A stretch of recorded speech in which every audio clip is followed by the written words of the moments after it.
Olá, pessoal! Estamos aqui de novo, para o nosso segundo dia do curso de aula teórica sobre o DIU, como a gente pode fazer para aumentar a inserção de DIUs no nosso contexto.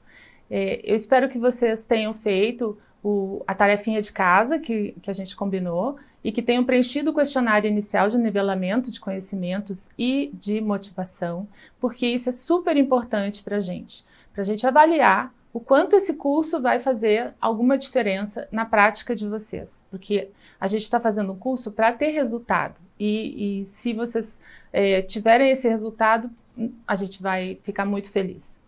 Então, hoje é o segundo dia de aula teórica e a gente vai estar abordando muito mais questões práticas da clínica diária. E é uma aula bem mais dinâmica, onde vocês vão ver algumas questões que são bastante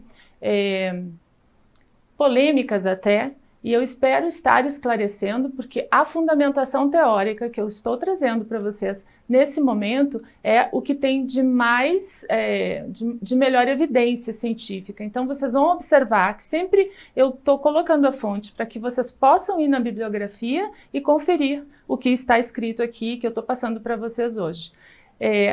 Vão haver algumas questões que depois na aula prática a gente vai ter um momento para fazer esse debate. Sobre concepções que a gente tem, que eu também tinha e que eu tive que ir modificando com o tempo, de acordo com a evolução dos conhecimentos e das práticas indicadas. Então, falando novamente sobre acesso e garantia de direitos, a gente faz essa pergunta: por que o DIU é tão baixo o uso no Brasil? Então, hoje nós vamos tentar descobrir por quê. Nós vamos abordar vários aspectos que influenciam no baixo uso do DIU no Brasil. Então, nós vamos começar falando sobre o uso dos métodos contraceptivos, dos critérios de elegibilidade dos métodos contraceptivos, sobre a diferença dos LARCs e dos SARCs, que logo a gente vai ver o que é isso, para quem não sabe.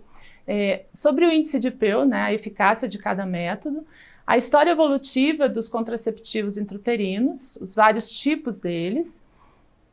Nós vamos ver por que usar o DIU, quais são as razões que nos levam a indicar e por que as mulheres gostariam desse método. Porque o que nós temos de argumento para oferecer para essa mulher e ela absorver isso e entender que ela quer usar esse método. Então, com tantas vantagens, com tantas qualidades, com tantos benefícios em relação aos riscos. O DIU e os critérios médicos de elegibilidade, nós vamos abordar isso de uma forma bastante minuciosa hoje, para que vocês tenham muita segurança na clínica diária, na prática, em relação à indicação que vocês estão fazendo. O mecanismo de ação do DIU, quando inserir, em que fase da vida, do ciclo menstrual, as indicações e as contraindicações dele. No Brasil acontece uma coisa muito estranha, Essa não é exatamente a palavra, mas é de se estranhar que a gente tenha uma taxa de gravidez não intencional muito maior do que nos outros países. No mundo inteiro, as mulheres engravidam porque elas decidem engravidar na grande maioria das vezes. No Brasil, não. Nós temos 55% das mulheres engravidando sem ter o desejo de que aquilo acontecesse naquele momento na sua vida.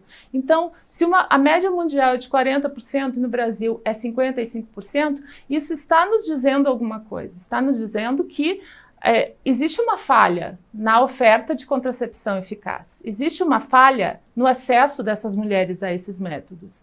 E por isso existem também dados de que acontecem 500 mil abortos inseguros por ano no nosso país. E muitas mulheres morrem por isso.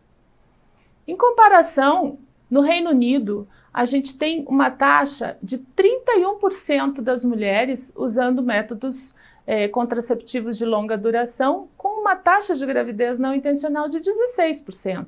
Então, isso é uma lógica, né? É proporcional. Quanto mais usamos os métodos efetivos, menos gravidez não intencional. E o México, que é um país como o Brasil em desenvolvimento, ele tem uma taxa também bem mais baixa do que a nossa. Não intencional apenas de 36%, que ainda é alta, né? Mas eles têm 15% das mulheres usando os LARCs. E nós precisamos chegar nessa realidade. Esse quadro, eu vou ampliar ele um pouquinho aqui para a gente poder ver melhor.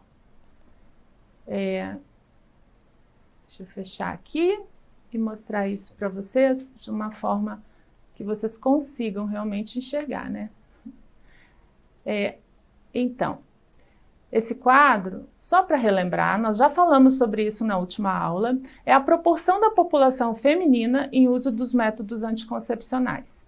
Então, a gente percebe aqui, ó, que no total das mulheres, em 2006, 68% delas estavam usando algum método, seja ele eficaz ou não, tradicional ou moderno, e que 70% delas usavam pílula ou esterilização feminina. Então, os outros métodos, eles praticamente não existem no planejamento reprodutivo no Brasil. A gente tem uma tendência que isso esteja aumentando. Aqui foi a PNAD de 86, 96 e 2006. Mas isso ainda está muito a desejar, conforme eu mostrei já na primeira aula. E a gente também precisa ter atenção a esse dado aqui, que a esterilização feminina, ela ocorria em 53% em mulheres, enquanto que a vasectomia apenas em 1,6%. A gente precisa estimular também que os homens assumam o seu papel em relação à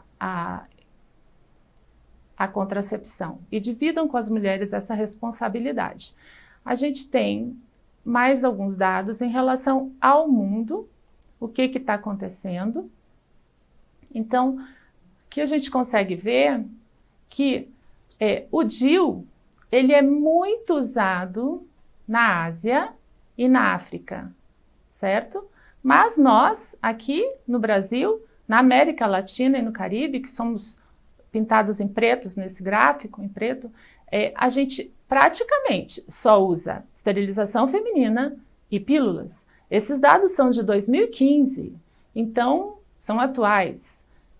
Tem muita dificuldade aparecendo aí nos dados internacionais em relação à América Latina e ao Caribe. A gente vai continuar nesse gráfico, só que com uma outra visão, que é essa aqui, que vocês vão conseguir ver um pouquinho melhor em relação ao que eu estou querendo demonstrar. Então, nós temos aqui o DIU, que são essas listrinhas, e aí quando a gente vai para a América Latina e Caribe, olha só, é muito pouca a representatividade desse método. Enquanto que a esterilização feminina, sempre ocupando um grande espaço, e o outro são os contraceptivos, as pílulas.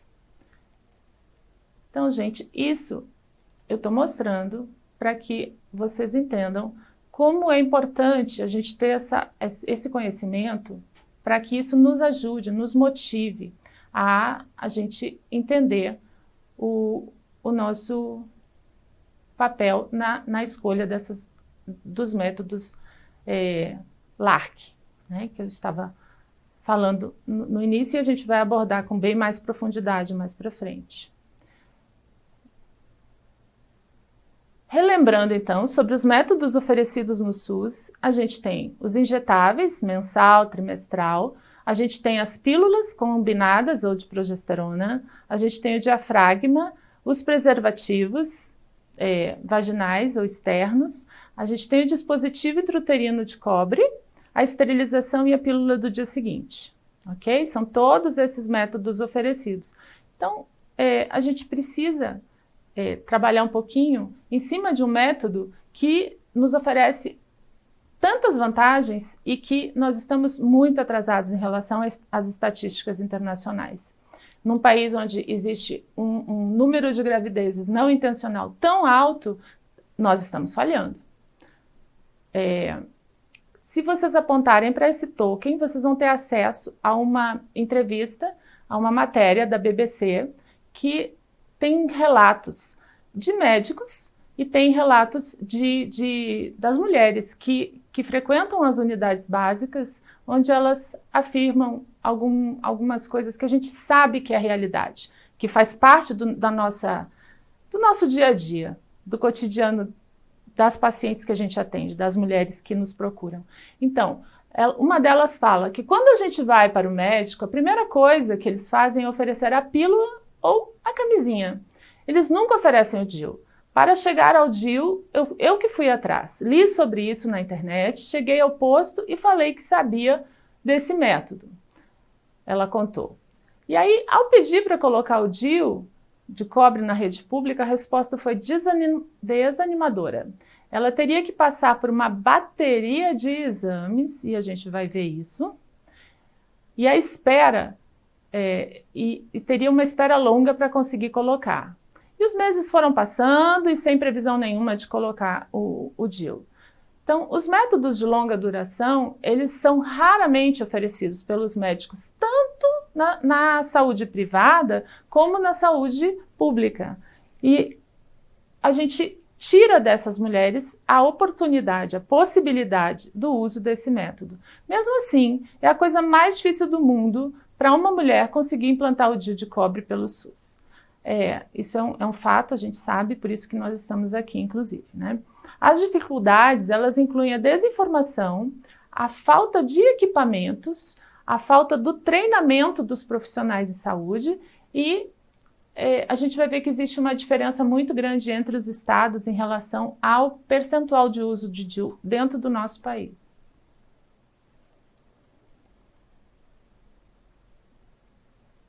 Essa é a matéria e vocês podem acessá-la de uma forma na íntegra, né? E ver aqui, inclusive, esse comentário, aqui, só um pouquinho, gente, que fala que o Brasil tem uma das maiores taxas de gestações não planejadas e que isso é fruto da falha da contracepção, porque os métodos de longo prazo, eles são pouquíssimo oferecidos, e aí entra o DIU. Então, continuando a falar sobre por que o DIU é tão baixo no Brasil, a gente continua com dados alarmantes, onde 79% das brasileiras usam métodos contraceptivos. Essa pesquisa é em 2015, que vocês podem acessar alguns dados nesse QR Code, onde a laqueadura e o anticoncepcional são mais de 50% e 2% apenas continua sendo o uso do DIU. Então, quais são as causas? A desinformação, a falta da oferta, que é nossa responsabilidade da saúde, mas que também a educação, o governo, os meios, todos eles, internet e iniciativas privadas, instituições como a UNFPA faz, né? Todo mundo tem uma responsabilidade social na divulgação dessas informações. Mas nós, que estamos no atendimento, a gente tem uma responsabilidade muito maior ainda em relação a estar oferecendo e a informar sobre o que é o DIU e dar possibilidade para essa mulher. Então, a dificuldade de acesso, a falta de equipamentos e materiais, a falta de treinamento dos profissionais de saúde. Então, esse é um tendão de Aquiles, né? Um ponto nevrálgico, e a gente sabe que muitas vezes a gente tem esse treinamento durante a formação na faculdade e depois a gente não vê mais. E isso gera um pouco de insegurança entre os médicos e as médicas, e é por isso que a gente vai estar tentando diminuir um pouco isso aqui, dando alguns elementos para vocês terem muita tranquilidade quando vocês resolverem indicar para uma mulher esse método. A gestão, muitas vezes, cria empecilhos, tem umas questões relacionadas à religião, porque ainda existe um mito absurdo que o DIU é um método abortivo. Tem religiões que não admitem laqueadura ainda, nem outros métodos, né? Existe uma diferença na disponibilidade, nas condições, na estrutura entre os estados. Então, tem estados que oferecem mais, tem outros que menos. Então, a gente precisa ver onde nós estamos, a nossa prática, o nosso contexto, como é que está acontecendo todos esses fatores. E uma grande causa do baixo número de mulheres usando DIU é as ideias pré-concebidas, os mitos, as dificuldades que nós temos inconscientes muitas vezes. Mas é responsabilidade dos profissionais de saúde estar mudando essa realidade. Então, a gente sabe que aqui no Acre, nós tivemos apenas 3 mulheres colocando DIU num ano.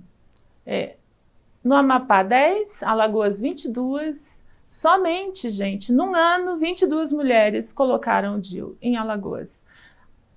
No Amazonas, que é um estado imenso, somente 29, enquanto que em São Paulo foram 9.300. Então, a gente vê que existe realmente uma questão de acessibilidade.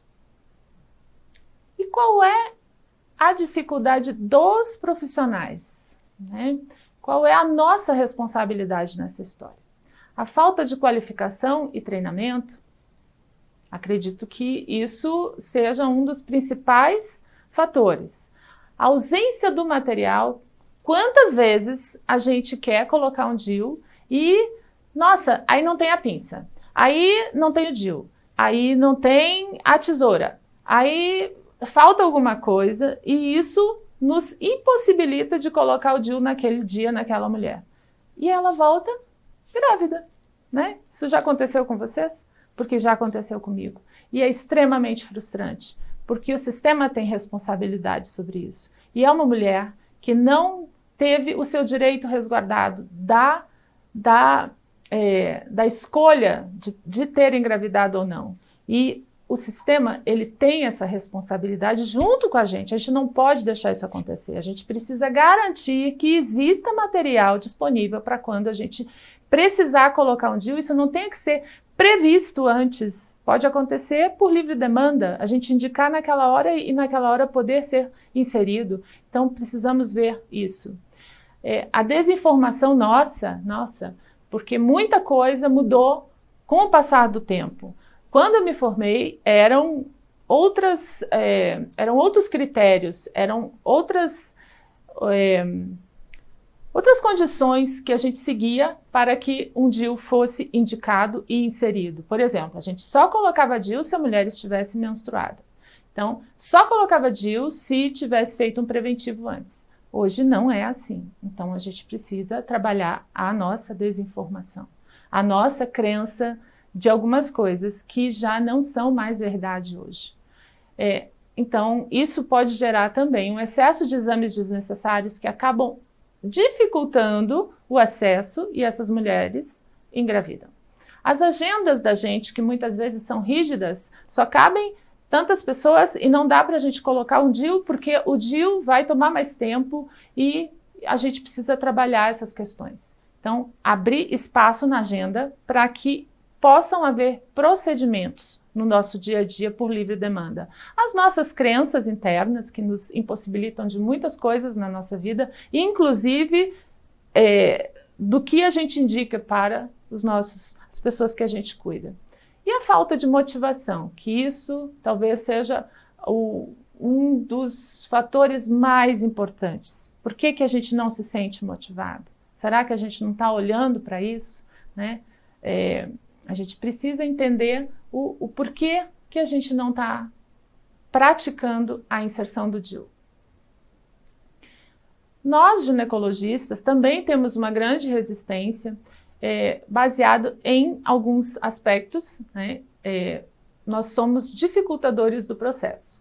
Então, isso não sou eu que estou dizendo, eu estudo isso, eu faço pesquisa sobre isso e nós temos aqui embaixo alguns autores que citam isso. Então tem muitos trabalhos já que identificam que nós, ginecologistas, somos dificultadores no processo de aumentar o uso dos LARCs.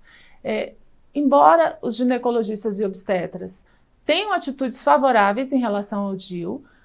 Muitas vezes a gente cria tanta dificuldade, tantos critérios restritivos que acaba não colocando. Ginecologistas devem encorajar a consideração dos métodos LARC, né, que são os implantes, o DIU e o SIU, para todas as candidatas apropriadas. Todas as candidatas significa todas as mulheres em todas as idades, exceto aquelas que têm contraindicação. E, então, inclui adolescentes, nulíparas e muitas outras condições situações que a gente talvez tenha uma informação equivocada e que nos faz não indicar. E quais são as estratégias para que a gente reduza as barreiras e aumente o acesso? Atualização dos profissionais, aumento da oferta. Os dados demonstram que as mulheres que ouviram falar do DIU são mais propensas a se interessar por ele, aceitar e querer o uso do que as mulheres que nunca ouviram falar, né? Isso é lógico, mas é um dado de pesquisa do ACOG, né? Que é o Colégio Americano de Obstetras e Ginecologistas. Fornecer o aconselhamento sobre todas as opções contraceptivas, incluindo o DIU, né? Os métodos LARC, para todas as mulheres sem intenção de engravidar, incluindo adolescentes e mulheres que nunca tiveram filhos, é nossa obrigação, está na nossa função. Entre as estratégias para que a gente possa reduzir as barreiras e aumentar o acesso, adotar práticas, as melhores práticas para a inserção do DIU, que são técnicas simplificadas, que a gente vai ver, melhorar o acesso e o conhecimento sobre os métodos LARCs, que vai, com certeza, isso vai acabar refletindo em tudo aquilo que a gente já viu, né, nos abortos, gravidezes indesejadas, adolescentes grávidas, e finalizando os métodos LARCs, finalizando esse slide, os métodos LARC, como os implantes e os DIUs, eles foram 20 vezes mais eficazes numa pesquisa com milhares de mulheres adolescentes nessa faixa etária, em relação às pílulas anticoncepcionais e outros métodos hormonais. Em relação a aspectos econômicos, uma gravidez não intencional, quando a gente considera apenas o pré-natal e o parto, né, e o nascimento, ela custa para o Estado R$ 2.293. Mas isso foi em 2015, esse dado, esse orçamento. Ou foi 2015 ou foi 2017, mas eu me lembro que foi de 2015. Em relação a o quanto isso impacta no orçamento nacional, a gente vê aqui esse dado de 4 bilhões ao ano pelas gravidezes não intencionais no nosso país. Isso que esse valor, ele é um valor só do procedimento, do pré-natal, das consultas pré-natais e das medicações e exames e do parto. Não se conta aí todo o custo que essa pessoa que nasce vai gerar, né? Na família, na sociedade. E muitas vezes essas crianças são abandonadas. Muitas vezes elas vão para abrigos e são privadas de uma vida plena, feliz, né? Passam por abandonos, por 1000 violências. Então, esses gastos que a gente nem contabiliza. O LARC é um método com alta eficácia, excelente custo-benefício e ele é muito, muito barato quando a gente vê essa relação de custo-benefício quando acontece uma gravidez não intencional. Esse estudo aqui, ele mostra que se a gente estuda o modelo econômico do custo anual do uso dos LARCs em relação aos SARCs, que são os métodos de curta duração, os LARCs justificam, eles são inicialmente mais caros, mas em 2 anos eles se tornam a opção contraceptiva mais barata. Então, poucas contraindicações existem para os métodos de longa duração e os profissionais de saúde, eles devem se adaptar às técnicas para a inserção dos métodos LARCs e facilitar o acesso para esses contraceptivos no SUS. Mas e por que mesmo o DIU é usado tão pouco no Brasil? Nós vamos conversar ao longo dessa aula, ao longo desse curso, sobre muitos mitos e preconceitos que estão atrás dessa limitação no uso desse método. Um deles é em relação ao uso em adolescentes, mas a gente tem, então, dados do Comitê Opinion da ACOG, que é a Sociedade Americana, o Colégio Americano de Ginecologia e Obstetrícia. Desde 2007, ela concluiu que existe segurança no uso do DIU para adolescentes e recomenda que o DIU e o SIU, que é o sistema intrauterino, eles sejam considerados como primeira escolha entre os métodos para adolescentes, sejam elas nulíparas ou não, tá? Primeira escolha. Em relação ao OMS, nós temos os métodos LARC, DIU e SIU, como categoria 2, onde os benefícios superam os riscos, mas ele pode geralmente ser usado por adolescentes, mas é necessário que exista um cuidado maior no segmento. Então, a partir da menarca, já pode ser usado o DIU. E a Academia Americana de Pediatras considera que os dispositivos intrauterinos são métodos seguros para adolescentes nulíparas e não causam infertilidade tubária. Os dispositivos intrauterinos, gente, a gente precisa prestar atenção nisso, são considerados métodos seguros, altamente eficazes e recomendados por esses 3 organismos que têm uma referência muito importante em relação às evidências científicas como primeira linha para adolescentes. Em relação à taxa de continuidade, a gente percebe que na OMS ou no estudo CHOICE, que acompanhou por 2 anos em adolescentes, por exemplo, o DIU ele manteve 77% após 2 anos o uso, enquanto que os outros métodos, à exceção do SIU, são bem mais baixos os números de manutenção. Então, tem DIU na sua UBS, na sua unidade básica de saúde, na maternidade, no hospital que você trabalha? Isso é um questionamento que a gente vai ter que fazer, né? Então, fazer a escolha pelos LARCs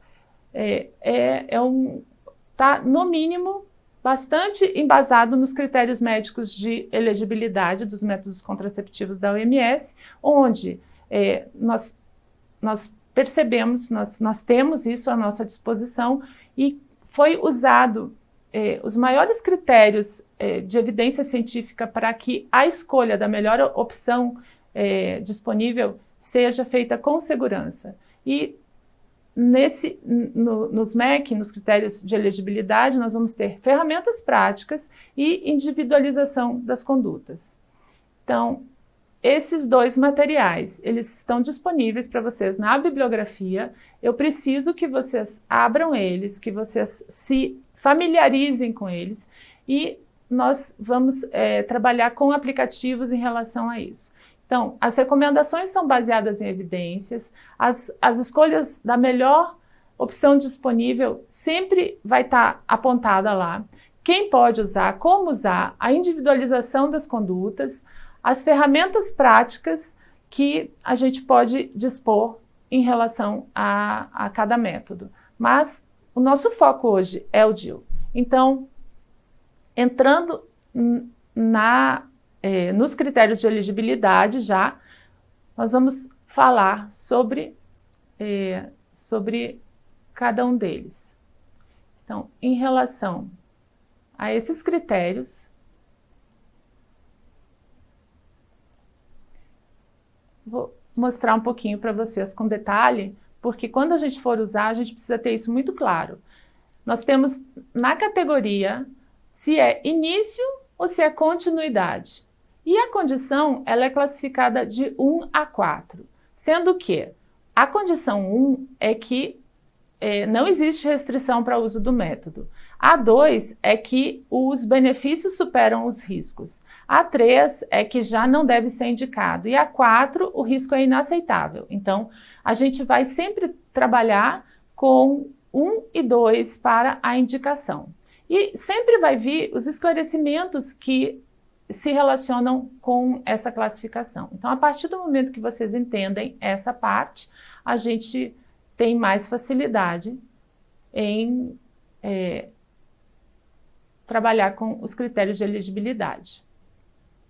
Então, vou mostrar cada uma das situações para que a gente possa ter muita tranquilidade na indicação.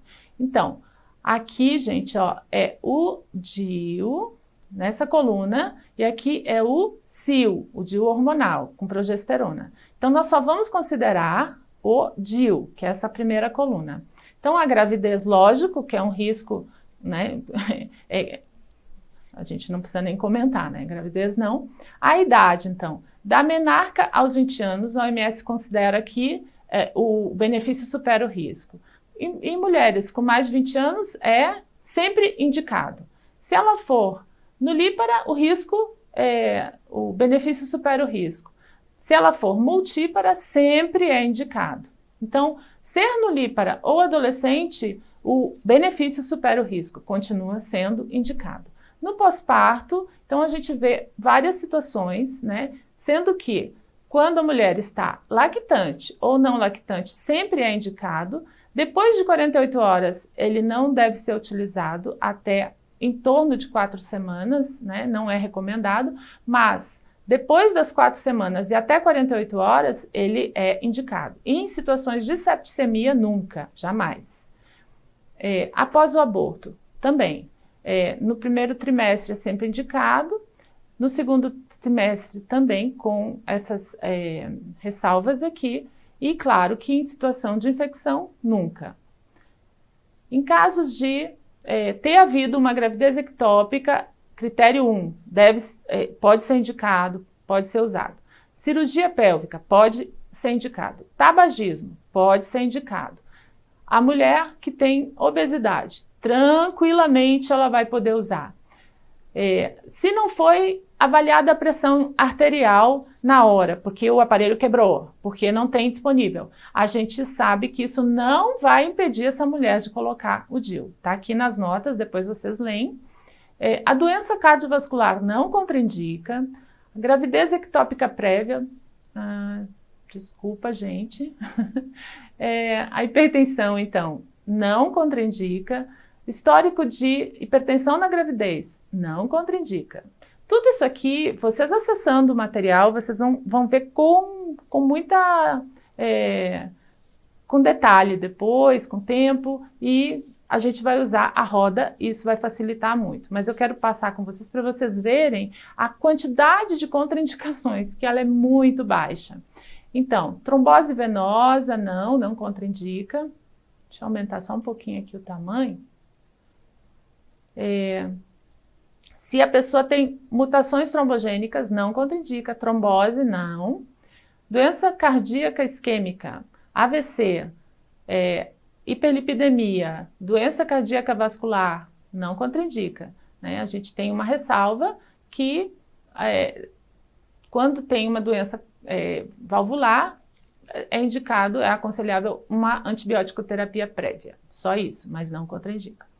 Em relação a doenças reumáticas, a lúpus, então, o início, ele é indicado, né? Não tem contraindicação. Agora, se a gente tiver, por exemplo, um quadro de trombocitopenia grave, né, que compromete sangramento, aí ele não deve ser usado. Agora, se a pessoa tiver uma trombocitopenia leve ou estiver em tratamento, já passa a não indicar.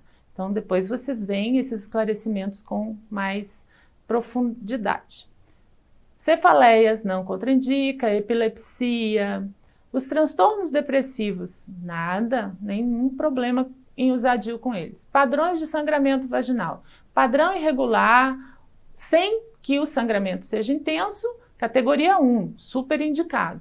Mas se for intenso, deve ser avaliado o porquê e talvez nesse caso o DIU indicado que nós não temos na rede seria o DIU com progesterona. Quando nós temos um sangramento inexplicável, se acontecer durante o uso do DIU, ele é mantido e a gente vai procurar o porquê desse sangramento. Agora, se for antes, não deve ser iniciado. Tem que primeiro avaliar o porquê desse sangramento. Em casos de endometriose, não é o melhor método, mas ele não é contraindicado. Tumores ovarianos, ok. Cólica intensa, não é contraindicação também de uso. A gente precisa tratar essa cólica, mas ele pode ser usado. Doença trofoblástica gestacional não é indicado, então essa é uma das contraindicações. Ectopia, sem problema. Neoplasia intraepitelial cervical, muita gente tem esse medo assim de vai colocar o DIU e se a paciente está com lesão intraepitelial, como é que faz? Não tem problema, gente. A gente trata o colo e o DIU está lá dentro do útero. O fio não atrapalha. No máximo, a gente vai ter que, se ele for cortado por algum procedimento, a gente vai ter que procurar um pouquinho mais para dentro no canal, mas não contraindica. Câncer cervical. Não, se você já está com o DIU, ele não contraindica. Agora, se a continuidade, então, não contraindica, o início contraindica. Tem que tratar, né? Doença mamária, nenhum problema. Câncer de endométrio. Claro, a mulher vai tratar, então esse DIU não tem mais indicação de continuar, mas ele continua aqui, ó, na categoria 2 de continuidade. Câncer de ovário, não, se já estiver usando, não contraindica, mas não deve ser colocado em nenhum desses dois casos. Miomas, também. Se não tiver distorção da cavidade interna, a gente não tem problema. Agora, se tiver distorção, esse DIU vai ter dificuldade de inserção e de ficar lá dentro. Então, ele não é um bom método, porque também a presença de miomas, ela gera um sangramento maior. E aí a gente precisa ver um outro método, né? Em relação às anormalidades anatômicas, ele é contraindicado quando isso distorce a cavidade endometrial, útero de Delfo e várias outras anormalidades anatômicas. Então, essa é uma contraindicação. E agora, outras anormalidades, estenose do canal, alguma laceração cervical, o benefício ainda assim supera o risco. Em relação à doença inflamatória pélvica, se ela estiver tratada, aí vocês veem depois cada um desses casos, mas claro que com uma DIP no momento da inserção, claro que não é colocado. Agora, se já estiver usando, a gente pode deixar o DIU e tratar a DIP. Em relação à DST, se já estiver usando, a continuidade continua e trata a DST. Mas para iniciar, não. Trata a DST e depois a gente pode colocar o DIU. O risco aumentado para a DST. Então, gente, se já estiver usando, pode continuar usando. Agora, se o risco for muito grande, a gente tem que esclarecer essa mulher que ela corre muito risco e sempre usar preservativo e avaliar se é realmente o melhor método para essas mulheres mais expostas. Risco de HIV. Categoria 2, tanto para início como para continuidade. Sempre falando sobre a dupla proteção, né? Em todos os casos, vocês vão ver que nesse quadro aqui, os critérios recomendam que seja usado preservativo, porque ele só previne de gravidez. É um método que não previne de DST. Pacientes com HIV, categoria 2, pode deixar. Com a doença ativa, aí nós temos alguns detalhes para serem considerados. Esquistossomose, tuberculose também. Se não for pélvica, ok. Se for pélvica, não deve ser iniciado. Diabetes, nenhum problema. Problemas na tireoide, distúrbio da função ou nódulos, nenhum problema. Gastrointestinal, doença na vesícula, tudo bem, nenhum problema em ser colocado e mantido no útero. Colestase, hepatite, cirrose, tumores hepáticos, tudo bem. Aí as anemias, se ela estiver tratada, tudo bem, pode manter o DIU e pode colocar o DIU. Se tiver em terapia antirretroviral, então nós temos alguns detalhes que vocês podem ver no material depois. E anticonvulsivante, para quem tem epilepsia, tudo bem, pode usar. Terapia antimicrobiana. E no final vocês vão ter alguns comentários adicionais bem interessantes também. A gente tem uma diferença no índice de Pearl dos métodos, onde tem um uso perfeito e o uso habitual. E os métodos que têm que mantém no uso habitual a eficácia quase a mesma em relação ao uso perfeito, que não depende de outros fatores, são o DIU-T de cobre e as esterilizações e o implante. São os métodos LARCs aqui. O DIU de progesterona também. Então, são os mais efetivos. Porque os outros métodos dependem muito da pessoa usar corretamente. Então, os LARCs são os métodos com duração contraceptiva igual ou superior a 3 anos, implante, SIL ou DIU, né? Sistema intrauterino de levonorgestrel é o SIL. Os métodos LARCs, eles são contraceptivos de primeira escolha. Deixa eu voltar aqui para falar com vocês.